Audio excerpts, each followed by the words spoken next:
All right, second up, we're going to be talking about the Travistock case. Now, this is a British High Court decision that is changing the conversation on gender dysphoria and the treatment of transgenderism in young people. It's called Travistock versus, for the Americans, versus Bell. For the English and Australians, Travistock and Bell. There's a different way of saying it. It's a High Court case out of the UK, etc. And it was actually handed down in December, but it's a big enough deal that I knew that I had to return to it at some point and deal with it in detail and explain to you what it's all about. What is Travistock? It's a gender clinic, officially a gender identity development service. It's for children under the age of 18. The clinic administers puberty blockers to children as young as 10. It prescribes cross-sex hormones to children as young as 16, and it progresses with gender reassignment surgeries for adolescents for young people from the age of 18. An important point is this. Children are required to consent to their own therapies under the Travistock principles and the way that it works and the way that these clinics work in general. The question before the court, therefore, was, can children even consent to those therapies? Do they have the capacity? Good question. Now, who is Bell? Remember, it's Travistock and Bell. Who's Bell? Well, that's Kira Bell. She's a 23-year-old woman who was treated by the clinic on her pathway to becoming a trans man. Ms. Bell has now detransitioned, and there's ongoing permanent effects of that. But nonetheless, she's detransitioned to the extent that she can, and she sued the clinic for what it did to her, saying that she was not able to consent to the treatments that it provided, and indeed no child is able to. And she wanted the court to make that finding, that a child cannot consent to these treatments, which are life-altering in ways that a child will never understand. And I think that's just on the face of it fair enough, because these are kids who cannot drive, who cannot drink, who cannot smoke. Some of them can't choose their own bedtime, they can't get a tattoo, they can't vote, but apparently they can decide whether they're a man or a woman and make irreversible actions to confirm it through medical treatments. That's my opinion. What did the High Court say? They had a lot of concerns, actually, that fed into their final conclusion. I want to list a few of those concerns. The first range of concerns, which is really worrying, was regarding to the practices of the clinic itself. They said the clinic did not keep records sufficient, and I read the decision and they were quite sceptical of the clinic's practices in this regard, and indeed it looks like they were right. First of all, the clinic could not produce records of the ages of their patients, despite how young they are, and the experimental nature of the treatment and its profound impact. I mean, these kids are under 10, a lot of them. Secondly, the clinic did not keep records of how many of the children who came to it had autism.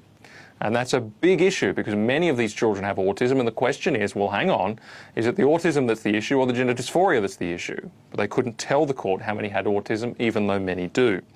Thirdly, there was no information provided by the clinic about how many young people with gender dysphoria were not prescribed puberty blockers. Now, remember, the child has to consent to its own treatment. And so you would think there'd be many who couldn't. Well, the court said, well, how many? The clinic couldn't tell them. And the court said it was left with a strong impression that this rarely, if ever, happened, which is really concerning. A child feels gender dysphoric, bang, straight on the puberty blockers, straight down the pathway of treatment for you. Finally, the clinic could not say what proportion of young people who were prescribed puberty blockers progressed to cross-sex hormones.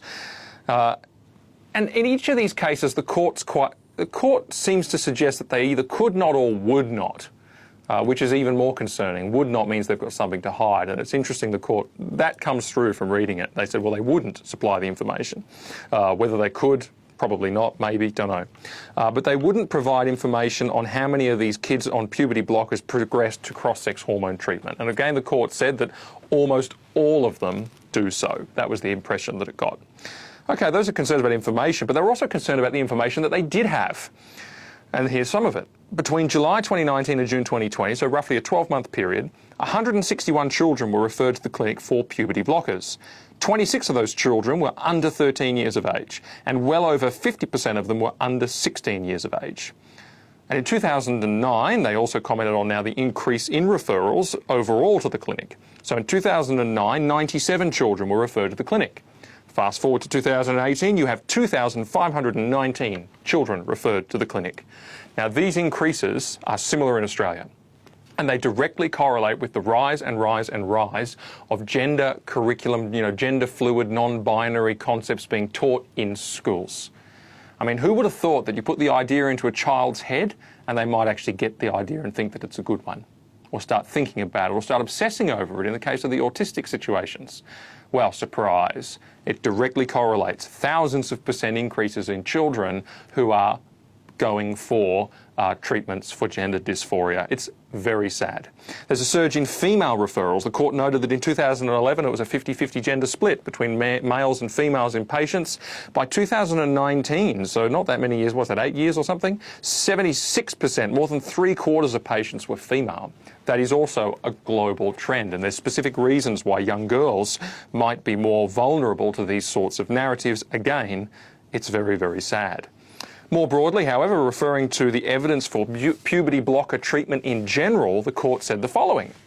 The court said puberty blockers cause a person to miss a period of normal adolescent development which can never be recovered or reversed.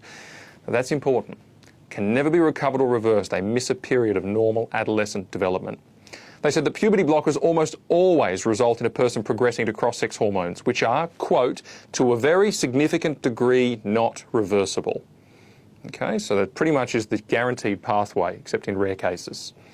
They said they agreed that there is no firm evidence to demonstrate the efficacy of puberty blockers, nor to properly understand their short and long-term consequences. They made the point there's barely any literature to help understand what are the consequences of this treatment long-term. It's very hard to say.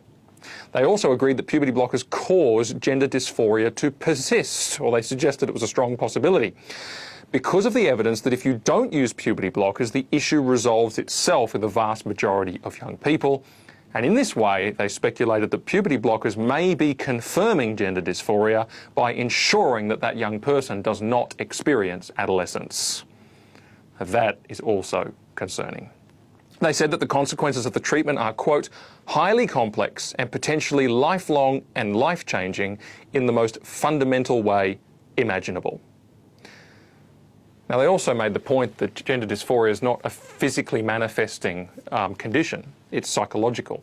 And yet the treatments have biological and physiological consequences, which doesn't seem to make sense. Look, I say all that. This is what the High Court of the United Kingdom is saying. I say all that because we need to really come face to face with how serious this matter is. And the court was therefore well and truly doubting whether a child can consent to puberty blocker treatment. And specific factors they mentioned they were concerned over were, one, the fact that the consequences are not even fully understood by adults. So how could they be fully understood by the child who's receiving the treatment? Secondly, there is a clear connection between puberty blockers, then cross-sex hormones, then surgery. Thirdly, the loss of fertility issue is something that the child couldn't possibly understand the implications of, and also the impact on sexual function the same. And they made this point that understanding the basic concepts is not the same as understanding how they will affect your adult life when you are a child. That level of understanding, they were sceptical whether a child could ever achieve it. And they concluded that for a young person under 16, there would be enormous difficulties understanding and weighing the implications of puberty blocker treatment. For children between 14 and 15, they said it was doubtful they could consent. For children under 13, they said it was highly unlikely. Now, in the world of legal speak, you don't tend to get stronger than that, so that's pretty strong. But of course, in different legal contexts, those words can still, there's a little bit of wiggle room in them, but they're pretty strong in the legal universe. And this case represents the first major pushback by a superior court in the United Kingdom or Australia, or perhaps in the whole Anglosphere world, in pulling apart the practices of gender dysphoria, the treatment of gender dysphoria, and the practices of these gender clinics, which are on the rise and rise across the Western world. Now, frankly, none of this surprises me. And the truth is, it's not just because of the activists in the schools. The activists are simply reaping a harvest from very, very ripe fields because they are answering questions to which children have no alternative answers. In other words, what is a man? What is a woman? No one has the guts to answer the question except the gender-bending activists going into your child's school, or writing books for the book club, or writing scripts for Disney, and all this kind of stuff. So I'm going to give some of those answers in the next segment. But meanwhile, that was the truth about the Travistock case, which is finally starting to change the conversation around the treatment of gender dysphoria in young people. We have a long way to go But hey, small beginnings. Let's rejoice over that.